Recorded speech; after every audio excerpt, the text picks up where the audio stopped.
So, hi guys! Welcome back to my channel. And for today's video, ayan, nandito kami ngayon sa Azure. Nagbook kami ng 2 days vacation. And ayan, ngayon Friday pa lang, so reality meron tayong work. Yung day off ko kasi sa client ko is Sunday and Monday. So, minove ko yon, ginawa kong Saturday and Sunday, hindi. Saturday and Sunday. So, ayun, back to work ako ng Monday. And actually, isa talaga sa reality, isa sa perks ng pagiging freelancer, yung pwede kang mag-work anytime or kahit saan pwede kang mag-work as long as meron kang meron kang laptop, and meron kang internet connection. And ako, para sa akin guys, actually, dati, umuwi ako sa province, tapos dinadala ko yung work ko. Pero sa mga na-experience ko, yung mga task ko kasi mas parang mas mabilis ako magtrabaho pag nasa malaking screen, kasi nag-open ako ng maraming websites, yung mga pictures, yung ganun. So, mas prefer ko talaga na mag-work sa bahay kasi ewan ko, okay yung paminsan-minsan na mag-staycation kayo, mag-work ka sa labas para hindi naman lagi ka lang nasa bahay. So, yung paminsan-minsan ganun. Pero yung sasabihin mo na parang magiging digital nomad ka, yung sa akin parang hindi siya applicable kasi medyo nahihirapan ako magtrabaho pag itong laptop lang yung gamit ko. Kasi kailangan ko ng extended monitor para mas malaki yung screen. Kasi nahihirapan ako dun sa mga picture kasi minsan kailangan kong mas malaki yung picture para mas makita yung ibang design, yung ibang So, ayun. Kayo ba guys, sa mga freelancer, yung task nyo ba, okay ba siya na pang pwedeng gawin sa labas? Ako kasi ewan ko, pero siguro kung meron akong meron akong extra monitor na kahit ganito lang din, siguro possible siya. Pwede na. Pero yung pang long term, parang mas gusto ko pa rin talaga yung malaking monitor. Kasi mas mabilis ako magtrabaho doon. Dati nung umuwi ako sa province namin, tapos dala ko yung trabaho ko, ang ginagawa ko, nag-work lang ako dun sa client ko ng yung mga light na task ko lang. Yung hindi ko kailangan mag-list, ganun. Yung ibang admin task lang yung ginagawa ko. Pero yung sasabihin mo na maglilist ng item, parang kinakausap ko na lang yung client ko na magde-day off na lang ako or magli-leave na lang ako, ganun. Kaysa yung dadalhin ko yung trabaho. Kasi, mahirap talaga siya. Tapos dun sa amin, medyo mahina pa yung signal. So, hindi ko agad nakikita yung yung mga website na hinahanap ko. Alam mo yun, sobrang hirap. Kaya, mahirap din magtrabaho sa labas. Lalo na kung mahina yung connection. Kasi, sa akin, syempre yung ino-open kong mga website sa ibang bansa. So, medyo kailangan mas mabilis yung internet connection. Actually, siguro sa 6 years ko dito sa freelancing, nakakapatatlong upgrade na yata ako ng internet.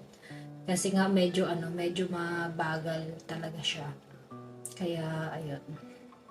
Tsaka kahapon, may share pala. Di ba? May naantok na kasi ako pero may tatapusin pa akong trabaho. Actually, kahapon, dahil nga alam ko mag-i-staycation kami, maaga pa lang.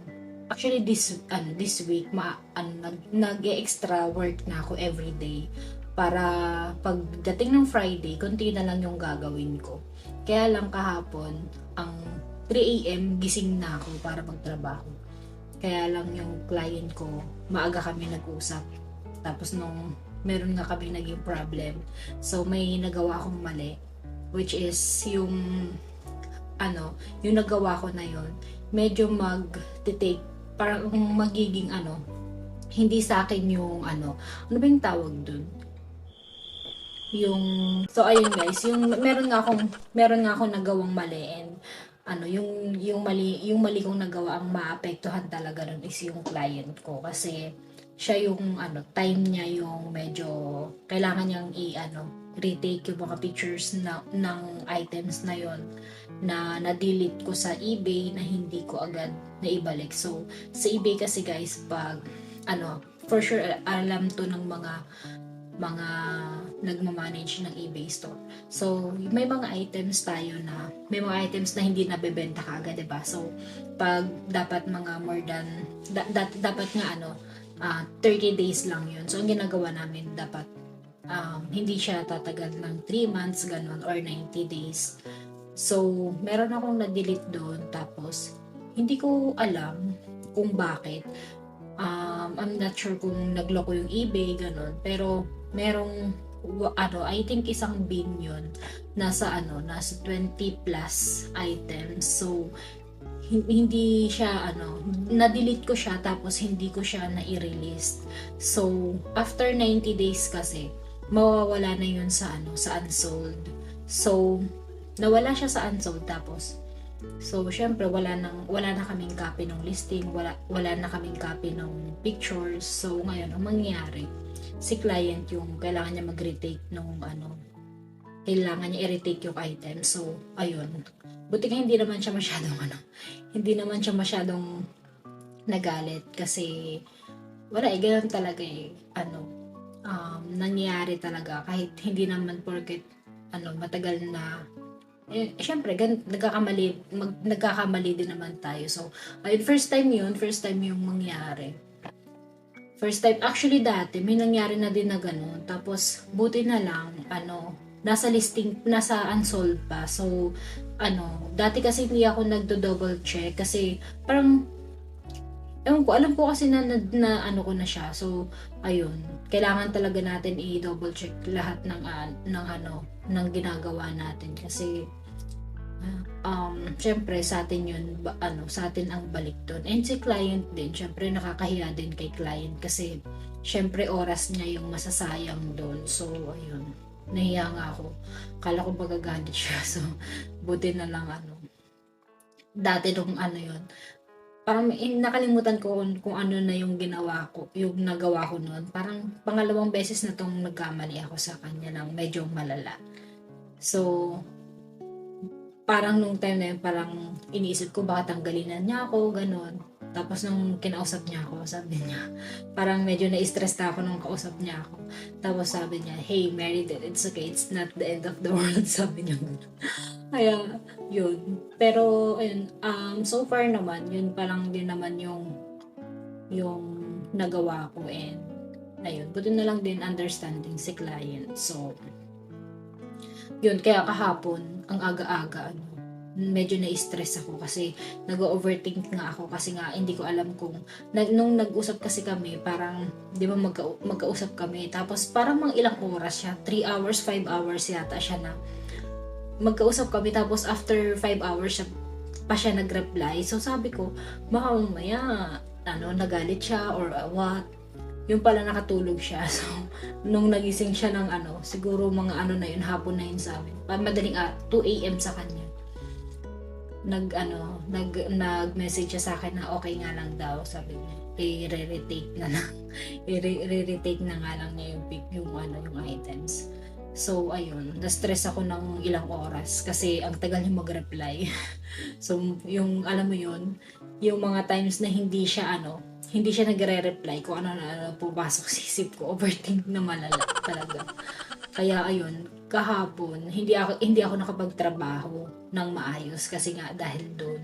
So, kaya ayun, ngayon dapat wala na akong work ngayon kasi tatapusin ko siya dapat kahapon. Kaya lang hindi ko nga natapos. So ayun, ngayon may work ako. Pero alam naman niya, sinabi ko sa kanya na aalis nga ako.